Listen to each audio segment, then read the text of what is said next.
Greetings, welcome back. This is going to be another one of those rambling James's World videos. Seems ages since I've made a video, to be honest. I've been rough. I was seriously unwell last week. I ain't been right for a couple of 3 weeks. Kind of had a week getting progressively worse, then I had a week of being terrible. And I've sort of been getting better the last week or so. Still not right. I don't know. It's the worst sort of virus stroke bug I've ever had that I can remember anyway. Absolutely horrendous. Last weekend I was good for absolutely nothing. It was a struggle to even sit up. There may be some jump cuts in this video because I've now got a cough which I can't get rid of. So if there are jump cuts, it's because I'm coughing my guts up. Because talking can make it worse at times.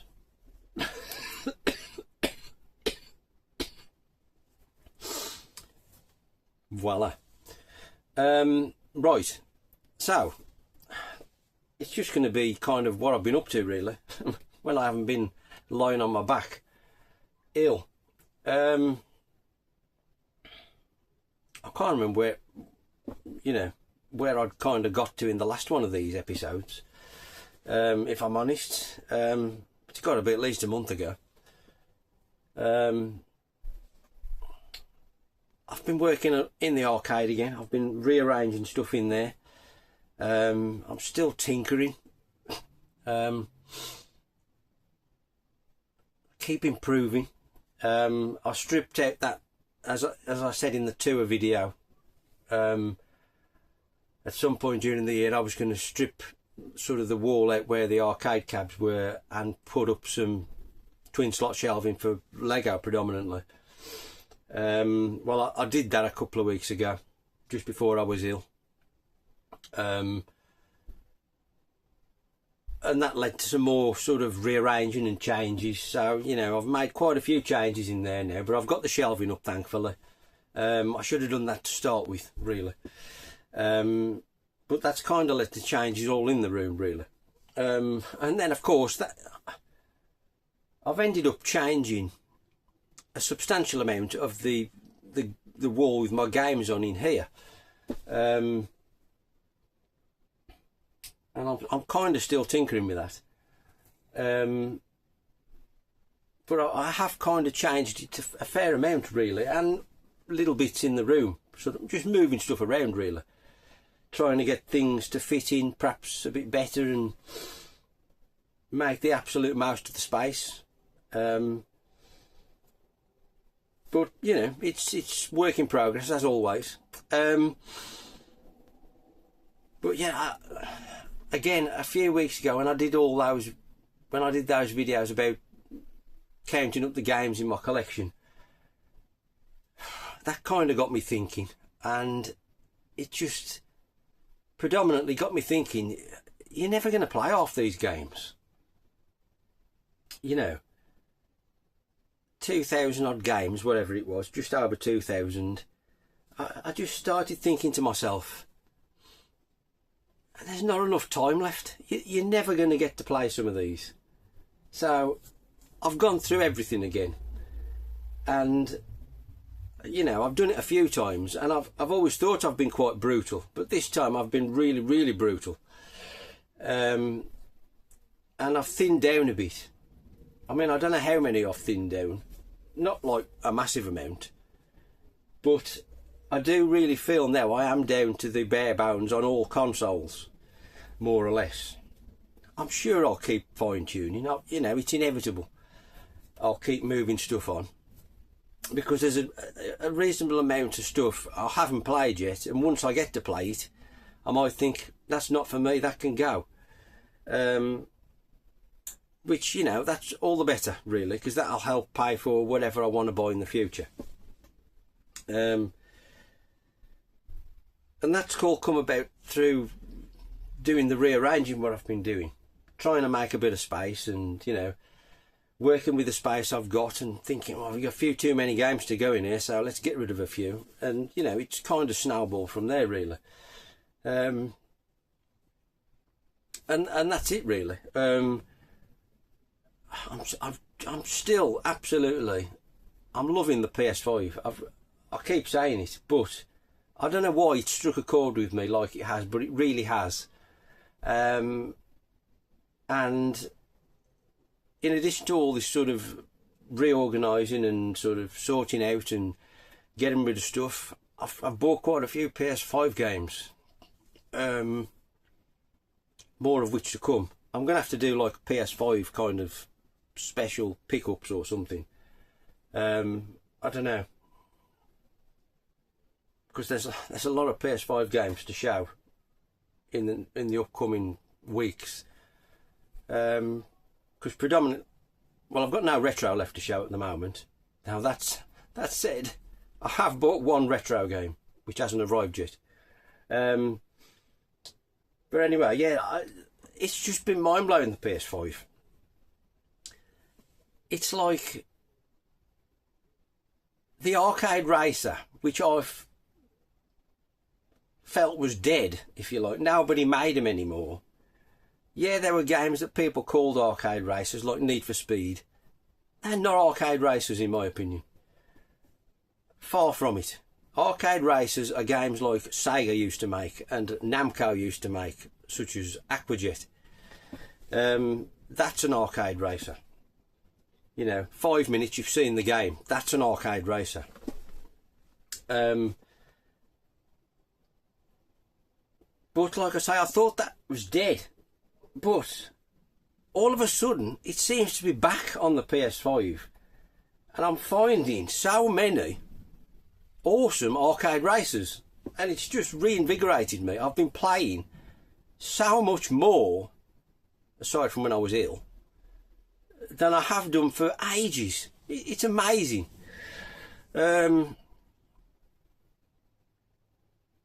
So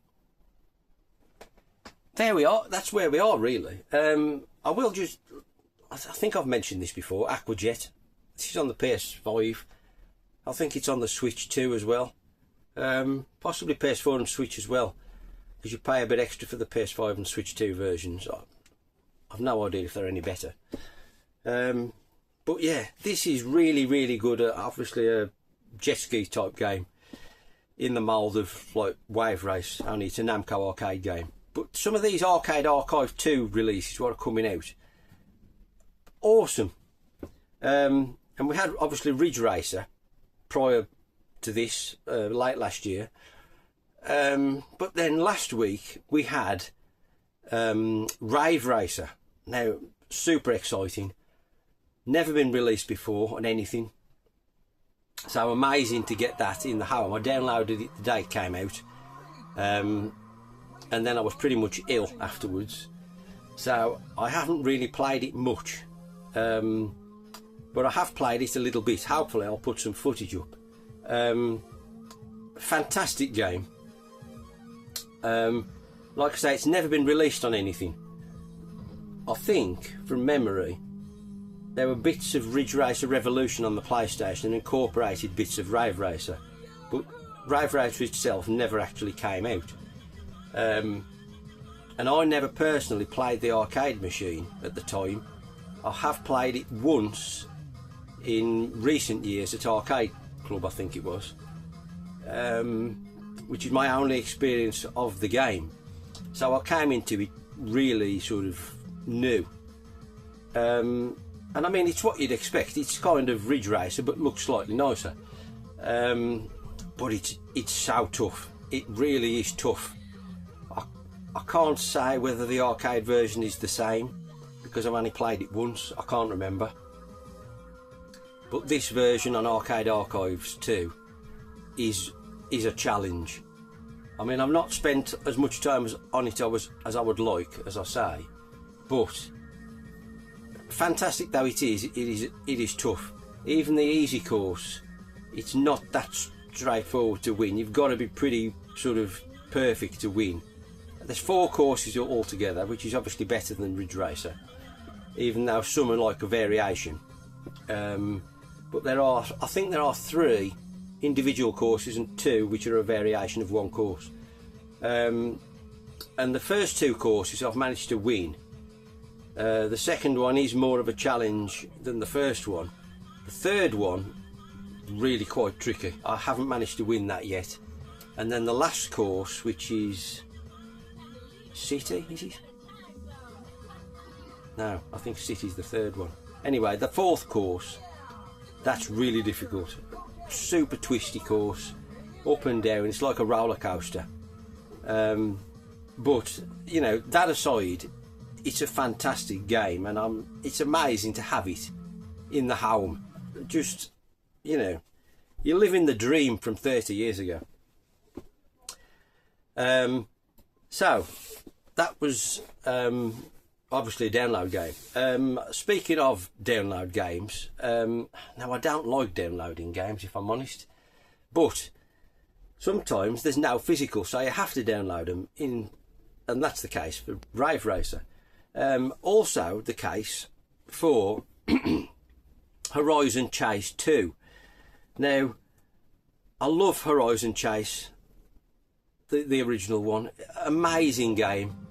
I first played it because it came out on phones to start with, and I played through it on my phone, you know, years ago. And then they released it on consoles. I don't think I ever played through it on a console, actually. Not all the way. But I've got it on the PS4 and the Switch. Phenomenal game. And then obviously Horizon Chase 2 has been out quite some time, but it's download only, and I've been waiting and waiting and waiting for a physical, and it's never come out. So I bit the bullet and I decided to download it. I've since read there is a physical coming out, so typical. I'll still buy the physical. What an amazing game. I absolutely the first one was awesome. The second one, for me, it's more of the same, but it's better because it looks incredible. I don't know if it's out on anything else, but I presume it's on the PS4 and Switch as well. I don't know. I would imagine it's fairly similar, if it is. But honestly, I can't praise Horizon Chase 2 enough. It is a phenomenal game. Again, I've hopefully put some footage up. It plays very similar to the first one. I think the handling perhaps is a bit more forgiving. You perhaps, I don't know, I felt you brushed off cars and escaped accidents perhaps a little bit easier than you did on the original. But it plays and handles amazingly. It looks incredible. The graphics are just beautiful. Exactly how a game should look to me. It's my idea of perfection. It's pure bright colours, just like Sega used to make in the arcade. And it follows the same format basically as the original game. You know, there's a world tour mode, just go through it from country to country, and there's usually sort of 3 locations within each country, each with 3 races in each location, so there's probably 9 races per country. And then there's probably, I don't know, 8 or 10 countries altogether. And you have to, it's the same as the original one, where, you know, you can just finish the race and carry on. But if you want to get like the platinum gold trophy or special trophy, whatever it's called, you have to pick up all the blue tokens and win the race, which can be quite challenging on some of the courses. But it's one of them things, it ticks my boxes. I felt I need to do this. So I was determined to get all these special trophies on each course. And then there's a new part to Horizon Chase 2 where there's a time trial mode within each world as well, which basically involves it's just you on the track and you've got to finish the course within a set amount of time, but it's a crazy, stupidly short time. It might be like 15 seconds for 3 laps. but it's all determined on picking up these like 1 second time bonus tokens along the course, and if you miss one, you ain't getting the special trophy. And it started off reasonably easy, but as you get through the game it gets harder and harder. And the last one, because I thought I'd finished the game, and then it opened up another world which was on the moon. And then the last one of these time trial modes on the moon, I had such trouble with it. I thought it was impossible, and I spent hours and hours playing it and replaying it. Eventually I managed to get the bronze trophy on it. I honestly don't see how, I mean, it must be possible, but there's no way I'm going to get the gold or the special trophy on that one. It's so hard, where the tokens are positioned, and you know, you've got to be inch perfect, and it's just so difficult. But what a game. And I've managed to get all these special trophies except about 4, I think, which are proving very challenging. I think I'm at 95% completion. I mean, I've done everything, it's just the fact I haven't got these special trophies. But honestly, if you like arcade races, I mean, I'm going to buy the physical. You know, it's hands-on definite, but I thoroughly recommend Horizon Chase 2. It is a amazing game. Right, what I did, yes, digital again. Now, the game I'm talking about now is called Wheel World. Now, I first remember reading about this in a magazine, I don't know, midway through last year. I was in an airport before we went on holiday, and I was just skimming through this magazine to pass the time, and it showed like a little feature on this game called Wheel World, which is about cycling. And I mean, I'm mad crazy into cycling, so it was bang in my wheelhouse, and I thought, that sounds really good when I read about it in this magazine. I can't remember if it wasn't out yet when I read this magazine. Like I say, I went on holiday and then I forgot about it. And then a few weeks ago, I think it was Tony Fighter 2, on his video when he went through like a PlayStation sale, and he just briefly mentioned Wheel World, and it reminded me, and it was reduced, so I thought, right, let's download it, and I did. Another amazing game, honestly. I keep being blown away by amazing PS5 games, and Wheel World was another one. It's a really cool looking, almost cel shaded,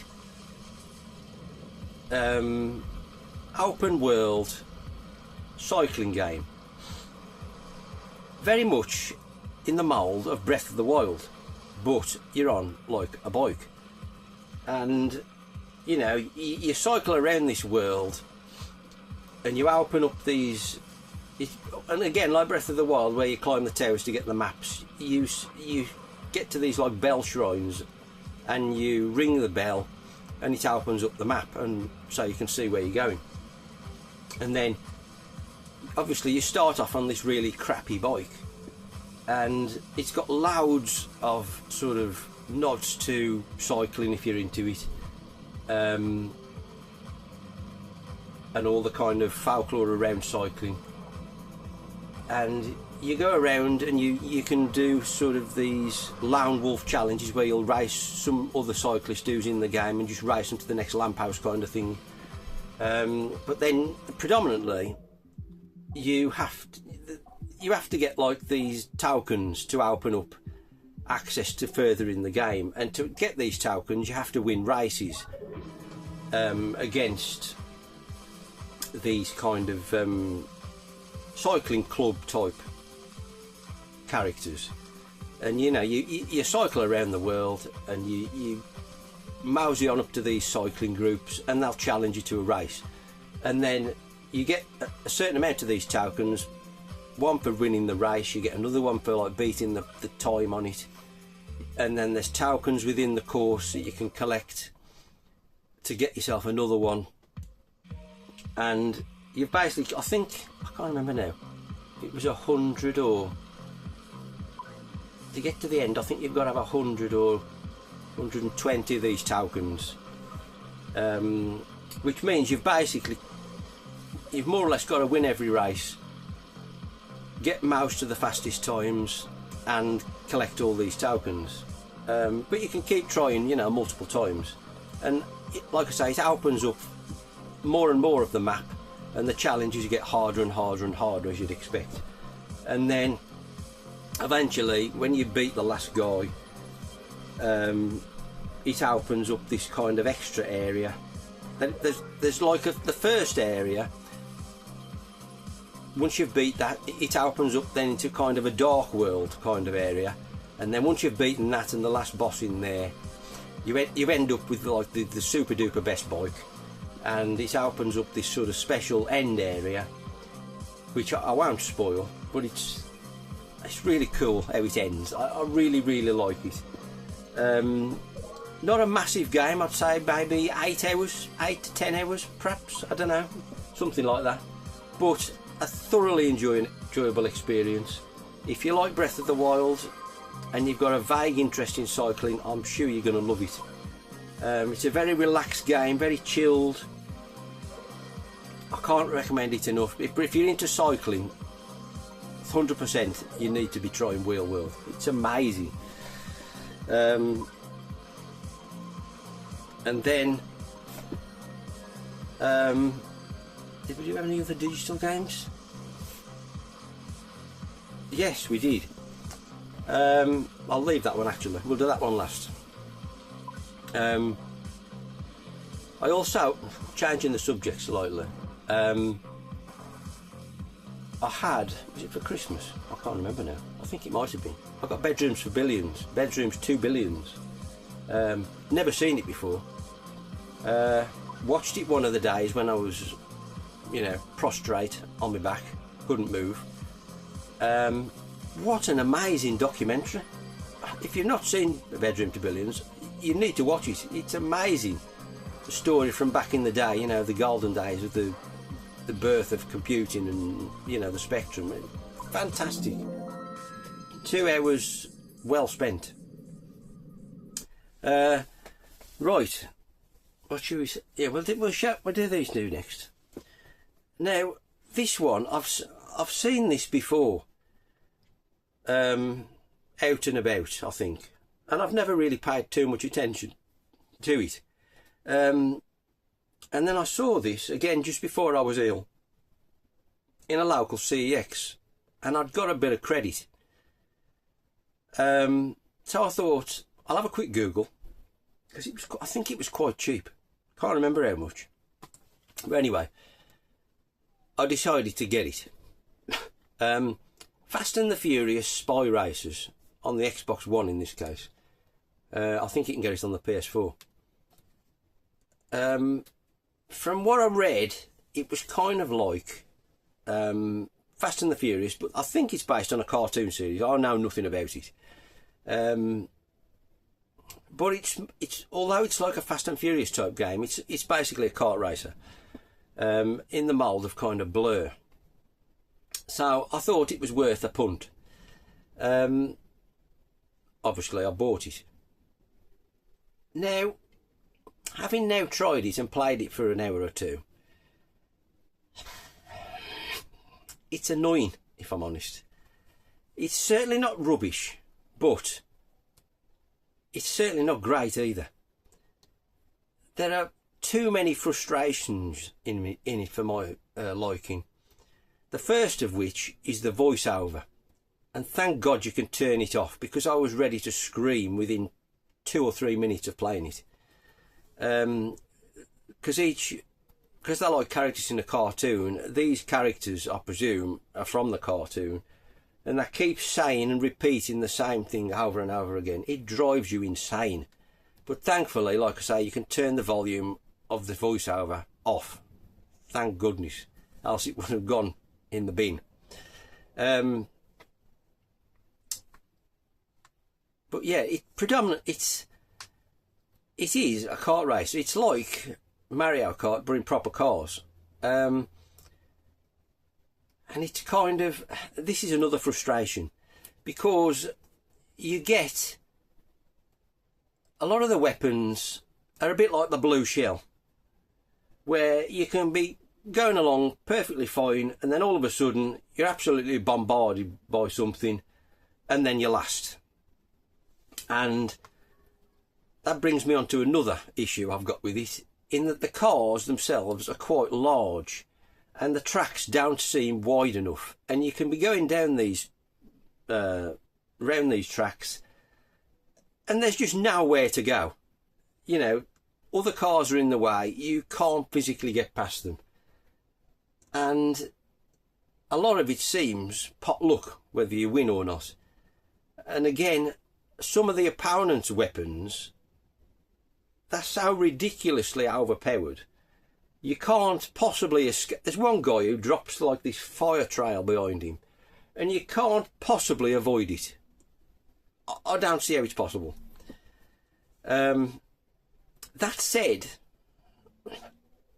I did spend 2 hours playing it. It's got something, so I am going to persevere a bit more. It's not a lost cause.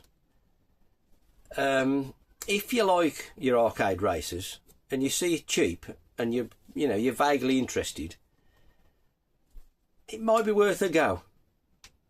It's certainly not amazing, but it's worth a go, I would say. Just don't expect, brilliance, because it's not.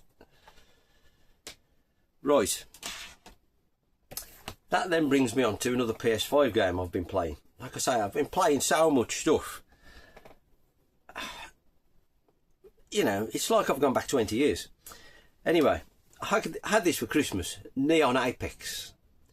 Again, another, as I assumed, arcade racer. And it is an arcade racer. And it's got really kind of weird graphics. A lot of neon, as the name suggests. Very strange look to the game. I don't dislike it, but it is a strange look. It's very grey mixed with neon and sort of cell shading. I'll put some footage up out. You'll see what I mean. It's not unpleasant. I quite like it, but at the same time it doesn't really look like a PS5 game, but I do quite like it.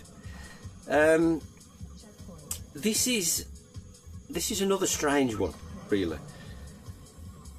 It is very arcade, so again, if you like arcade races, you might want to check this out, because it is quite cheap. I think it's under 20 quid.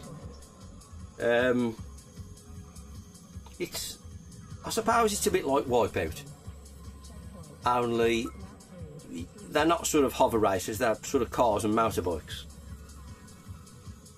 And you've got your familiar boost pads, and you've got your kind of you can kind of drift around corners, but I wouldn't really call it drifting. It's more like an air brake, so as you can turn sharper, really. And then there's kind of forks in the road where one fork will be shut and you've got to take the right or the left fork, depending. And you unlock cars as you go, and you open stuff up and by winning races and getting credits, familiar kind of scenario. There's a bit too much story in it for my liking, and a bit too much faffing about between races. It's not excessive, but I just wish you could get on with it a bit faster. But that said, it's alright, it plays okay. I've not played too much of this so far, so again, I'm going to spend a bit more time with this as well, much like Fast and the Furious. But it's not the frustration fest that Fast and Furious is. I would say it's a better game overall. But again, it's mediocre or slightly better. So it's certainly not for everyone. But I would say if you like arcade races, again, much like that Fast and Furious, it might be worth checking out. It does look kind of cool. I do like the look of it. It's quite unusual. And I really like that aspect of it. So I'm on the fence about that. Well, both of those at the moment, actually, I'm on the fence with. So more play is needed.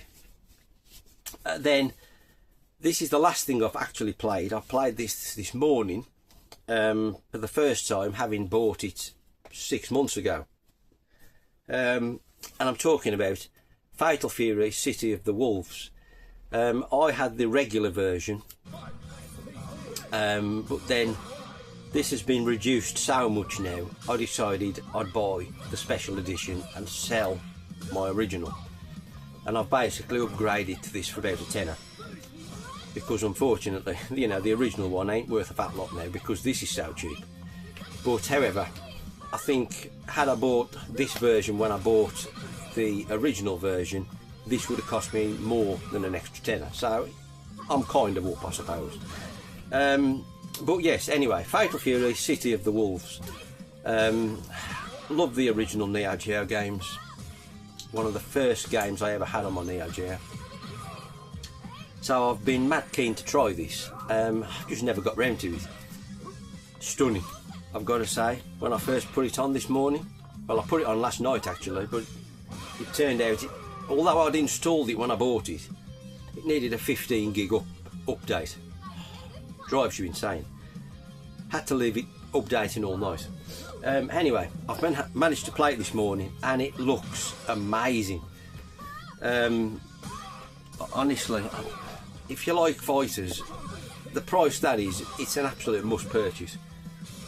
The graphics are just beautiful. Looks stunning. The animation on the characters is amazing. I got absolutely hammered when I first put it on. So I had to knock the difficulty down one, which was much better for me. And my normal go-to is Terry Bogard, but I couldn't get on with Terry Bogard for some reason. But thankfully, Mai came to the rescue, and I was doing much better with Mai, and managed to get a full playthrough of the arcade mode. Absolutely fantastic. I knew nothing about the game. I've not looked into it, other than the fact obviously it was out and I wanted it. But it turns out there's some Street Fighter characters in it. Ken and Chun-Li. Who knew? But yeah, amazing, fantastic looking and playing game. It's just a stunner. Thoroughly recommend that. And it's, like I say, that version is about 20 quid now. You can't go wrong. I think that, I haven't opened it obviously. It's I think there's a steelbook, art book, soundtracks, all that kind of stuff in it. Right, last thing is another digital game, but this time we're on the Switch 2, and I found this new channel which is Bang Up My Street, which is all about arcade races, and I've been watching quite a few of these videos on this channel, and I can't remember what subject matter it was, but basically it showed this game. I don't know if it's on the, you know, if it's a Switch exclusive or if it, I think it might be. I'm not sure it's on the PlayStation consoles. But anyway, it's called Rise Race the Future. And like I said, I saw it on this video. It looked good. I thought, that's bang up my street. And I think when I looked on the Switch store, it was actually on offer, so I downloaded it. Again, no physical, unfortunately. And it, you know, it looks really quite nice, I think. Very much kind of like the look of a 90s Sega arcade racer. And it, you know, it is an arcade racer game. Make no sort of bounds about it. It plays very arcadey. But I must admit, when I first started playing it, I was struggling. I really wasn't keen. The handling seemed totally off to me. and I was close to rage quitting more than 2 or 3 times. But then all of a sudden, it kind of started to click, and I'm not sure why it did, whether it was just the amount of time I'd spent on it, or the fact I'd progressed slightly and got a slightly better car, or it was the fact that I switched from a behind the car view to like the bumper view, which I found much better, because I was playing sort of behind the car to start with, which is the default view, and I felt that was really problematic. I couldn't get to grips with the handling. But what I would say is you've got to persevere, because if you can persevere, there's a really good game in there, and I really now really like it a lot. It's by no means perfect. There's like a handbrake and a drift, and personally I don't think the drift works. I think you're better avoiding the drift. It's better in certain cars than others, but the ones that drift are not very good to handle in my opinion. So personally, I've worked out it's better to run with a car that's better on grip and just don't drift at all.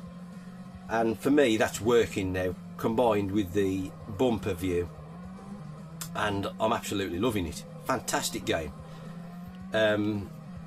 It's, like I say, it's very arcadey, very Sega-y. It's kind of set, it's not like arcadey in the sense that, you know, there's only 3 tracks. There is quite a few tracks and variations of tracks, and it's set up in like a season format, where you'll play, I think it's year 1, 2, 3, 4, 5 and so on, and you've got like 8 missions on each year, and then you earn sort of I forget what they're called, we'll call them tokens.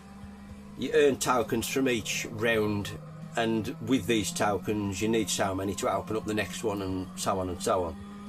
And you know, there's, within each round there might be a certain amount of challenges. There might be, you've got to do a lap under this time, or you've got to not drop below such a speed, or you've got to finish first, or you've got to not be overtaken, or you've got to finish in the top 3. You know, there's always some kind of challenge, perhaps up to 1, 2 or 3 per level, and depending on how well you're doing all these challenges, depends on how many tokens you get and how quickly you can open up all the extra areas and cars and such like.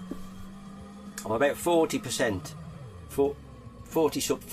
between 40 and 50% of the way through it now. I'm on year 6, is it, or 5 or 6. Really nice game. It's kind of a mixture of land and water based, and you know, your car turns into like a hovercraft type thing when it gets on the water. Some of the levels look better than the others. There's a few too many, in my opinion, that are a bit foggy, and they're going for like atmosphere. But then the ones that are really bright and Sega-like are just beautiful. I wish they'd done more in that style rather than the more gritty, kind of realistic style. But it's a minor criticism, really. The overriding thing is, there's a great game in there, but you've got to persevere to get on with it. That would be my advice. If you know, it's well worth downloading if you like arcade races. It's a fantastic game. But initially, if you're like me, it's very off-putting. But it's worth persevering, in my opinion, because you know, it does pay off. And once you get the better cars and use that bumper view, in my experience, it's far better. It's a great game, and I thoroughly recommend it. Really good. And I think we'll leave it there for today. I've got about 3 games going on at the moment. You know, keep going from one to the other. So, and I've got a mountain full of PS5 games to play. I've been buying. So, I don't know what will be next, but hopefully I can get rid of this cough Hope you're all well, and hope you don't catch whatever I've had, because it's no fun. Anyway, let me know what you think about any of that lot in the comments. Thanks for watching. See you shortly.